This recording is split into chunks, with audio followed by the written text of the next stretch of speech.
बिस्मिल्लाहिर्रहमानिर्रहीम। अस्सलाम वालेकुम नाज़रीन, मैं हूं जमशेद अंसारी। नाज़रीन, मुल्क की सियासी सूरत हाल के हवाले से आज एक बार फिर मैंने खुसूसी तौर पे जहमत दी है सीनियर तज्जियाकार सैयद मुनीर शाह साहब को। सर अस्सलाम वालेकुम। वालेकुम सलाम। सर बहुत शुक्रिया, आपने इंटरव्यू के लिए वक्त निकाला। सर आपने गुज़श्ता दिनों मुलाहिजा किया होगा सोशल मीडिया पे, ट्विटर पे, कि बहुत ज्यादा एक क्लिप वायरल हुआ था और उसमें कोई मिट्टू भाई के हवाले से तस्करा बहुत ज्यादा मौजूद था। तो उस हवाले से सर आपकी क्या डायरेक्ट ऑब्जर्वेशंस हैं कि उन तज्जियों में, तबसरों में किस कदर सदाकत मौजूद है? सबसे पहले तो जनाब वो अदनान जो एंकर पर्सन है उसको शर्म आनी चाहिए थी, किन हाथों में खेला। और इनको रातों रात जो है ना अमीर बनने का शौक होता है, रातों रात एंकर बनने का शौक होता है। ये इनको पता ही नहीं होता कौन सा सेंसिटिव मामला है और कौन सी बात करनी है कौन सी नहीं करनी। वहां पे ये भड़के मार रहा था। फिर ये किसी और वजह से उस चैनल से इसको ये खुद रिजाइन इसने दिया और ये फिर बाद में इसने वो 40 का जो टोला है मरियम वाला उनको फीडबैक दिया, उन्होंने फिर इसका रीट्वीट किया और सोशल मीडिया पे घुमसान का रन पड़ गया। मिट्टू भाई को मैं को 30 साल से जानता हूँ जी।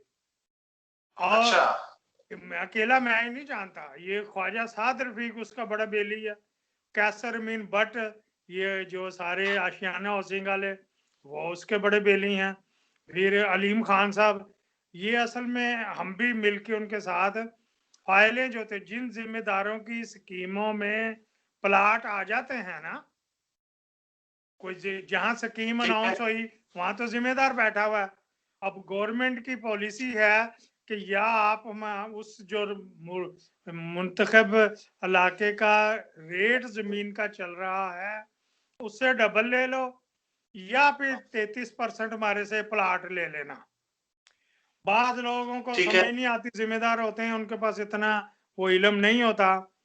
वो अब कहते हैं हम प्लाट लेंगे जी स्कीम में, मिसाल के तौर पे आशियाना स्कीम में प्लाट ले लेंगे। उसमें फिर उसके बाद बड़े स्टेप होते हैं, बहुत स्टेप होते हैं, रिश्वत बड़ी होती। वो बंदे फिर थक हार के कहते हैं हमारी तौबा, ये हम अपनी फाइल बेचना चाहते हैं, अपना राइट्स बेचना चाहते हैं।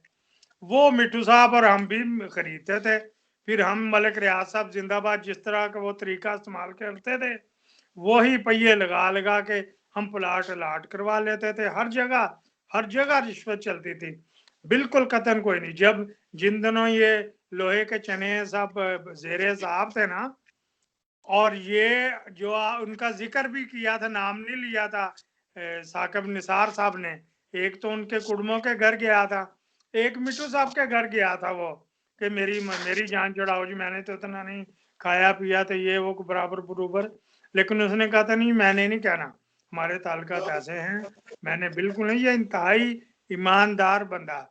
अगर प्रॉपर्टी के हवाले से बात कर रहे हैं तो प्रॉपर्टी वो हक हलाल कर रहे हैं सर, कौन नहीं करता। यहाँ पे जब कोई पैसे ले दे के चीज ले ली, इन्वेस्टमेंट कर दी और उसमें से प्रॉफिट ले लिया तो वहां कहाँ पे गैर हुई। जब बाजवा साहब को नवाज शरीफ ने आर्मी चीफ लगाया था, तारक साहब जो आईबी के सरबराह था, तारक सुल्तान आईबी का सरबराह था, पीएसपी ग्रुप का था ये बंदा, इसने सारा उसकी फैमिली फिल्टर कर ली थी और नवाज शरीफ को एक एक रिपोर्ट दे दी थी। उसके बाद ये आके कहीं दूर पर एक कोई 10 पछवाड़े बैक साइड पे कोई कादियानी कोई रिश्तेदार था, तो साजिद मीर साहब की दाढ़ी देखो तो उन्होंने फतवा दे दिया कि बाजवा साहब कादियानी है जी। ये तो इनका हाल है आजकल के। इन ये भी जो साजिद मीर साहब ये भी उन 10 पार्टियों में शामिल है। मिट्टू भाई ने कहीं कोई ताल्लुकात इस्तेमाल नहीं किए, रिश्वत इस्तेमाल की हो तो चलते नहीं।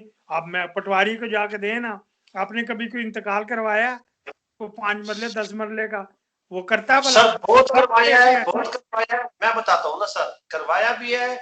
और पटवारी अगर आप उसको कुछ देते नहीं है ना तो वो कहेगा कि जी वो विजिट पे गए हुए हैं, हम ऑनलाइन कर रहे हैं, रिकॉर्ड अवेलेबल नहीं है। आपका एक इंतकाल जो नंबर उन्होंने चढ़ाना होता है 2 3 4 हिस्सों का, वो 6 महीनों तक ले जाते हैं। लेकिन अगर आप उनसे कहते हैं कि एक मरले के हिसाब से मैं आपको 2000 दे देता हूँ सर, तो फिर वो कहेंगे एक हफ्ते बाद आ जाए भाई, मेरा नंबर ले लें।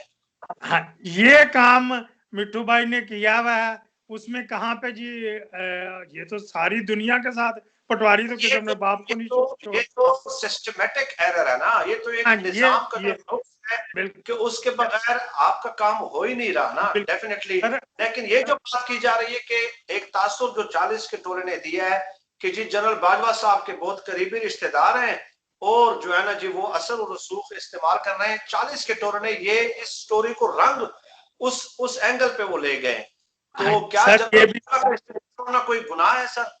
वो कोई काम नहीं कर सकता सर हामिद मीर साहब, सलीम साफी साहब, सुहेल वड़ैच साहब और तलत हुसैन साहब वो 20 मरतबा कह चुके हैं बाजवा साहब ने ऑर्डर दे दिया सीएम तब्दील कराओ, बाजवा साहब ने ऑर्डर दे दिया सीएम तब्दील कराओ। एक तरफ तो ये कहते हैं कि मिट्टू भाई पैरेलल सीएम बना हुआ वहां पे, ठीक, सोशल मीडिया पे कहते हैं जी वो बुजदार तो बराए नाम है, असल भाई तो मिट्टू साहब है। फिर दूसरी तरफ इन्हीं चारों साहिबान से पूछो कि जब बाजवा साहब का बंदा वहां पे है तो फिर बाजवा साहब ने बुजदार को क्यों ट्रांसफर करवाना है? इनके देखो कॉल ऑफ वेल में किस तरह तजाद है। और यही मशहूर अब कर रहे हैं ना पिछले 3 दिन से कि जी असल सीएम वो है। मिट्टू भाई कहाँ से सीएम हो गए भी? फिर आप पिछले 2.5 साल से क्यों कह रहे हो कि बाजवा साहब कह रहे हैं जी इसको बुजदार को तब्दील करो, बुजदार को तब्दील करो। सर मतलब आप डायरेक्ट जानते हैं मिट्टू भाई को, आप डायरेक्ट जानते हैं, 30 सालों से आप डायरेक्ट जानते हैं, आपकी मुलाकात कभी हुई है?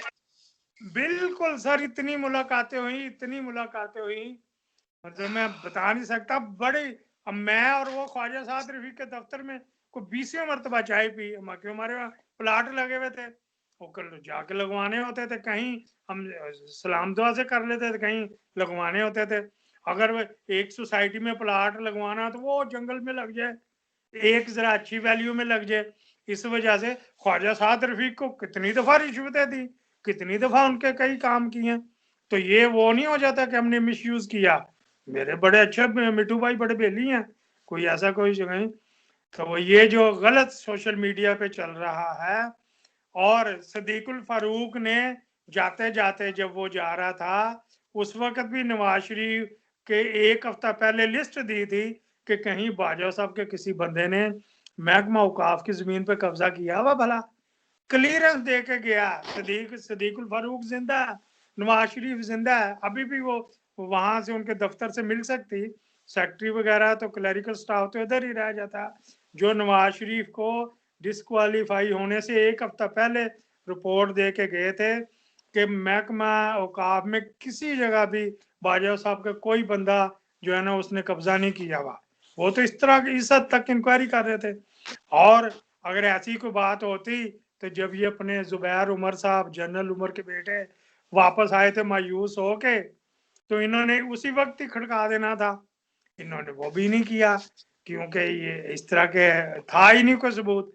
तो ये तो किसी के गांधे पे रख के वो दनान को शर्म आनी चाहिए कि इस तरह किसी की पगड़ी उछाल रहे हैं। फिर अगर हम वो तो कह दे कोर्ट में केस ले जाए तो इनके पास क्या इज्जत रहेगी। इसी वजह से ये ऐसी बात बगैर सबूत के और बगैर हवाई के नहीं चलानी चाहिए। जिस तरह के मैंने आपसे राब्ता भी किया, सलीम साफी, तलत हुसैन, नजम सेठी ये कह रहे हैं बाजवा साहब ने ऑर्डर दे दिया जी कि 3 दिन में इसको तब्दील कर। बाजवा साहब ने ये कह दिया जी, बाजवा साहब ने। अब आप अभी इनके पिछले ट्वीट पढ़ो, एक हफ्ते में ये कह रहे हैं जो बाजवा साहब का जो है रिश्तेदार वो असल में सीएम है, बुजदार तो बराए नाम है, बुजदार तो उधर अपने चश्मे में लूटमार कर रहा है, उसका खानदान लगा हुआ ये है वो वगैरह। बुजदार का एक करीबी रिश्तेदार मुल्तान एफआईए में लगा हुआ है। एक हमने साइबर क्राइम की एफआईआर करानी है, बुजदार से सिफारिश कराई तो उन्होंने कहा नहीं हमने नहीं जी, मेरिट पे होएगा काम। अभी तक 3 महीने हो गए, 3 महीने हो गए हैं वो फ्रांसिक लेबोरेटरी गया हुआ टेलीफोन, जो हमने पर्चा दर्ज कराना किसी के खिलाफ तो कहीं कोई ऐसा चक्कर नहीं हो, कोई रिश्वत भी नहीं मांगी। हमने उसको कहा था ये ले 25,000 रुपया पर्चा दे, उसका सवाल ही नहीं पैदा होता, मेरिट पे काम होएगा। लोग बुजदार को भी बदनाम किए जाए। बहुत शुक्रिया सर, बहुत शुक्रिया। आज के लिए इतना ही, आपसे मुलाकात होती रहेगी। पाकिस्तान जिंदाबाद, अल्लाह हाफिज। मिट्टू भाई की कोई इन्फॉर्मेशन चाहिए हमें बताना, हमारा जिगर जान है वो, उसकी सफाई देंगे हर जगह। पाकिस्तान जिंदाबाद। Thank you sir, thank you sir, thank you.